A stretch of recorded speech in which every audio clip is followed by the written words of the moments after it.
कैलासवासिने वाञ्छितार्थप्रदायिने विजयदुर्गे देवी कनकदुर्गायै मङ्गलम् महापापविनाशिने सर्वाभीष्टप्रदायिने दिव्याम्बरधरे देवी दुर्गाम्बिकायै मङ्गलम् नित्यायै निरवध्यायै च सत्यानन्दस्वरूपिणे विजयवाटीपुरिनिवासिने दुर्गाम्बिकायै मङ्गलम्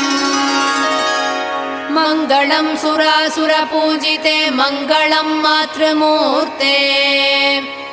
सर्वमङ्गलस्वरूपिणे देवी दुर्गाम्बिकायै मङ्गलम्